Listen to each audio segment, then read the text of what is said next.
सीमारे फेरुची स्वाभाविक स्थिति स्वाभाविक होउछि एलओसी गतकाल रातिरु सीमारे कमिछि गुली वर्षा आज सकाळु सकाळु जम्मू काश्मीर विभिन्न स्थान रे जनजीवन स्वाभाविक होइछि दुकान बाजार खोलिछि जम्मू अखनूर पुंछ अमृतसर रे स्थिति स्वाभाविक रहिछि शत्रु को कड़ा जवाब देबाकू सीमारे अलर्ट रहिछि भारतीय सेना। ए संपर्क में अधिक आलोचना करबा आम सहित लाइव रे जोड़ी प्रतिरक्षा विशेषज्ञ ब्रिगेडियर अभिमन्यु राउत। ब्रिगेडियर राउत आपको स्वागत करुच्ची कलिंग टीवी को किभली देखुंत ब्रिगेडियर राउत जो भाव में भारत पाक जो 86 घंटा 56 मिनिटर उत्तेजना पर बर्तमान समय किछुटा ह्रास पाई आम जी गतकाली देखा समय बैठक और बसला सहित दुई देश मध्य किछुटा आलोचना निष्कर्ष बाहर कि युद्ध विरति घोषणा कराइथिला किंतु पर 3 घंटार पर पाकिस्तान अस्त्र विरति उल्लंघन करथिला। निश्चय सेटा गोटे आशा करथिलो जे से अस्त्र विरतिर उल्लंघन करिवो ही करिवो से जा कला जा होने काहे वर्तमान जो वैदेशिक हमर सचिव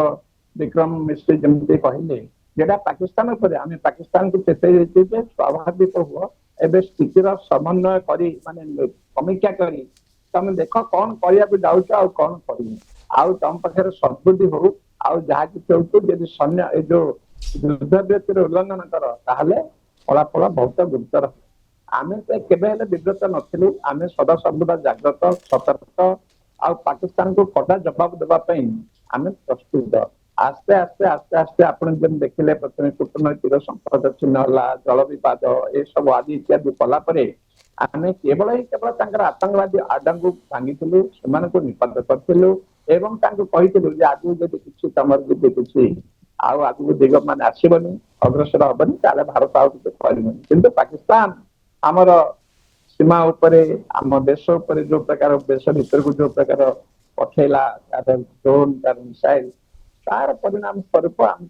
हवाई अड्डा हो अन्य शक्तिशाली केन्द्र हो कराची पोर्ट हो किसी गोटे ट्रेलर देखली से ट्रेलर ही से विब्रत होगा कहीं पाखे अस्त्र शस्त्र कमी अच्छी सेनार सबुठ बड़ गोटे सेना लड़े तार पछरे तार देशवासी था तार सरकार थाए सी आत्मबल पाखे ना तापर द्वितीय जन समुदाय जो प्रकार माने अतिष्ठ होती दरदाम वृद्धि जिनसर अभाव अनाटन भितर से साथी ना जो प्रकार व्यंग कर सेनाध्यक्ष सेना आपन तो जानते पाकिस्तान को सिविल सरकार चलाए ताको चलाए आर्मी आर्मी को चलाए आतंकवादी संगठन को चलाए मुल्ला मौलवी से माने जो प्रकार प्रचार अपप्रचार जो प्रकार चाबी दियंती से प्रकार से आतंकवादी नाचंती आतंकवादी जे प्रकार नाचंती से आईएसआई को सेना को नचाए तेणुकर एमर गोटे माने जो युद्ध विरति घोषणा करागला आम पाखे गोटे आश्वस्त नाला ये पाकिस्तान परवर्ती कहीं ए जो आतंकवादी अच्छा आकू करवाक देवे ना ए पूर्व जमी आशुतोष बाबू कहते से हमास परिचालित होरी भयंकर हो पारे से प्रकार परिस्थिति जो पाकिस्तान आपको मानियो कि ना कि सद्बुद्धि मिली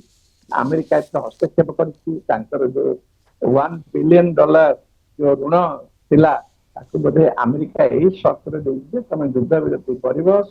सीमार शांति कर भारत सहित कौन प्रकार अप्रिय कारबार करना आतंकवादी पछेब ना ये युद्ध विरति घोषणा पूर्व आम प्रधानमंत्री कहते जो कुछ आम गणमाध्यम आसी आगु जेकोसी आतंकवादी घटना हम सहीटा को आमे मानिमु जे पाकिस्तान आम विरुद्ध युद्ध घोषणा करुकर आमको कहार कंसल्टेशन आर समीक्षा आपको बुझेवा क्या कहवा सब किसी ना सीधा सड़क युद्ध भित्तिक उत्तर आम देवु तेणु यहाँ गोटे बहुत बड़ जिनस आम देशवासी हिसाब से गोटे सांत्वना पाइबा कथा आम बहुत कुछ पाकिस्तान को आम माने दंड देते से दंड है जल विवाद जो सिंधु नदीर झेलम नदीर सेनाब नदीर जो जल को बर्तमान आम संतुलित कर छाड़ुंट के रखुच्च जो छाड़ुं बन्या हो रखुच्च फसल आदि जल विवाद जल समस्या उपजुचे बहुत गुड़े अस्त्र बड़ अस्त्र आम हाथ लगी ଆଉ ଆପଣ ଦେଖନ୍ତୁ ବର୍ତ୍ତମାନ ବାଲୁଚିସ୍ତାନ ଅନେକ ଜାଗା ତାଙ୍କର କେଟା ବେଟା ବହୁତ ଗୁଡିଏ ଜାଗା ସିଏ ହାତକୁ ନେଲାଣି ଆଉ ଅଳ୍ପ ସମୟ ଭିତରେ କି ଅଳ୍ପ ଦିନ ଭିତରେ ସେ ତାର ସ୍ୱାଧୀନତା ଘୋଷଣା କରିବ ତା ପାଇଁ ଆମେ ପ୍ରତ୍ୟେକ ପ୍ରକାର ମାନେ ଆମ ତରଫରୁ କୌଣସି ପ୍ରକାର ଅସୁବିଧା ହବନି ଯଦି ସେ କରେ ତାହେଲେ ଭାରତ ବହୁତ ହୁଏ ସେ ପ୍ରଥମ ଦେଶ ହବ ତାକୁ ରେକଗ୍ନେସନ ଦେବାକୁ ବା ଅନ୍ୟାନ୍ୟ ମାନଙ୍କ ଦେଶକୁ ମଧ୍ୟ ଦେବାକୁ ଆଉ ସିନ୍ଧରେ ମଧ୍ୟ ତାର ହଇରାଣ ହେଇଛି ଆମର ଯୋଉ ଖାଇବାର ପାକିସ୍ତାନ ସେଇଠି ମଧ୍ୟ ତାଙ୍କର ପ୍ରୋବ୍ଲେମ ଚାଲିଛି ଆଫଗାନ ବର୍ଡରରେ ଆଉ କିଛି ବି ତାଙ୍କର ଯାହା କିଛି କିଛି ହଉଛି ବାଲୁଚି ଲିବରେସନ ଆଦିରେ ଦୁଇ ପଟୁ ତାକୁ ଏବେ ଦଳା ଚକଟା ଲାଗିଛି ବର୍ତ୍ତମାନ ଭାରତର ସମୀକ୍ଷାରେ ଖାଲି ଗୋଟେ ମନମଳ ପିଲାଣିଆ ବୁଦ୍ଧି ବୋଲି କରି ସେ ଏ ପ୍ରକାର କାର୍ଯ୍ୟକଳାପ କରିଥିଲା ତାକୁ ଏବେ ସଦୁରି ଦେଇଛନ୍ତି ଯଦି ସେଟାକୁ ମାନେ ତାହେଲେ ଶାନ୍ତି ବିରାଜମାନ ହବ ଅଶାନ୍ତି କେହି ଚାହାନ୍ତି ଆମର ଯାହାହେଲେ ମଧ୍ୟ ତ ଧନ ଜୀବନରେ ଆମର 15-20 ନିରୀହ ନାଗରିକ ଜମ୍ମୁ କାଶ୍ମୀର ପ୍ରାଣ ହରାଇଛନ୍ତି ଆଜି ଜଣେ ବିଏସଏଫ ର ସବ୍ ଇନ୍ସପେକ୍ଟର ସେ ଚୌକି ଇନଚାର୍ଜ ଥିଲେ ଜଣେ ମୁସଲମାନ ଅଫିସର ସେ ବି ପ୍ରାଣ ତ୍ୟାଗ କରିଛନ୍ତି ଆମ ଦେଶରେ ବି କିଛି ନା କିଛି ରକ୍ତ ବହୁଛି ଆମେ ବି ଚାହୁଁନା ଯୁଦ୍ଧ ଆମେ ଯୁଦ୍ଧର ଦେଶ ନୁହେଁ ଇଏ ବୁଦ୍ଧର ଦେଶ ଆମେ କଦାପି କାହା ପ୍ରତି ଅନ୍ୟାୟ କରିନୁ କାହାର ଜମି ଆମେ ଅକ୍ତିଆର କରିନୁ କାହାର ଝିଅ ବୋଉଙ୍କ ଉପରେ କୌଣସି ବ୍ୟଭିଚାର ଅନାଚାର କରିନୁ କାହାର ଧନ ଜୀବନ ଆମେ ନଷ୍ଟ କରିନୁ ତା ସତ୍ତ୍ୱେ ବି ପାକିସ୍ତାନ ବାଟକୁ ନ ଆସି ଆମକୁ ସଦା ସର୍ବଦା କିଛି ନା କିଛି କଣ୍ଟା ମାରି ଚାଲିଛି ତେଣୁକରି ସେଟା ଅସହ୍ୟ ହେବା ଯୋଗୁଁ ଏ ପ୍ରକାର ତାର ଯୋଉ ଆମର ଯୋଉ ମନୋବୃତ୍ତି ତାକୁ ଦେଖେଇଲେ ଯେ ଆଜି ଯଦି କେମିତି କରିବୁ ତୁ କି ପ୍ରକାର ଫଳାଫଳ ପାଇବୁ ଆଉ ଅନ୍ତରାଷ୍ଟ୍ରୀୟ କ୍ଷେତ୍ରରେ ଆଜି ସମସ୍ତ ଦେଶ ଆକୁ ସ୍ୱାଗତ ଜଣାଇଛନ୍ତି ଆଉ ନିଶ୍ଚିତ ଭାବେ ଯେତେବେଳେ ଆଗକୁ ଯଦି କିଛି କରିବ ନିଶ୍ଚିତ ଭାବେ ସେମାନେ ଭାରତର ଯୋଉ ଏକ୍ସନ ହବ ओके ब्रिगेडियर राउत आउ गोटे कथा आपको जानकु चाहबू जो 86 घंटार जो ऑपरेशन चलता ऑपरेशन सिंदूर यार भितर जो रही भारत को बहुत प्रकार हासिल मिलता पाकिस्तान जब आम कह पाकिस्तान भितर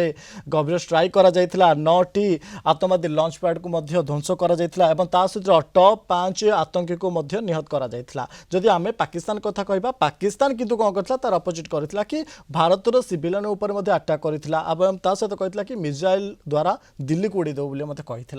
तो कोट ना कोटी गोटे प्रश्नवाद सृष्टि होची कि पाकिस्तान डायरेक्ट सिविलियन उपर अटैक करुछि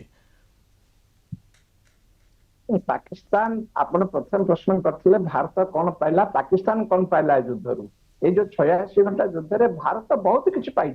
भारत बहुत किछि पाई तार लिस्ट अतुलनीय आपण देखंतु चाइना रा वेपन प्रथम थर पई पृथ्वी आगे एक्सपोर्ट करिछि जे ये किछि नुहे भारत रो जो वेपन अछि सेगुडा कि प्रकार सठिक जोटी चाहिए सेठी से जाइकरी माने भेद करिछि तेनु करी वर्तमान हमर पर्स जोहर खुलिबो आमर जो आदाय बढ़िबो काहे आम देशर वेपन पृथ्वी रे समस्त कहते कि अत्याधुनिक अत्यंत सठिक वेपन काली कि आम ब्रह्मोस हो आकाश हो एमानकर बिक्री बढ़िबो अन्य देश रे आदृत हबो आमर देश माने मालामाल हबो सेमते पाकिस्तान हो कि चाइना हो चाइना रो वेपन सिस्टम का के किनिबेनी द्वितीय जे बालुचिस्तान एई जो गंडल जो जे प्रकार भाबरे से माने आक्रमण करी माने अंचल ऊपर अंचल नहीं पुलिस को सब जगह को बाहर कर बलशाली होती से जिनस से माननीय प्रधानमंत्री आमर प्रधानमंत्री तार बड़ कथा कौन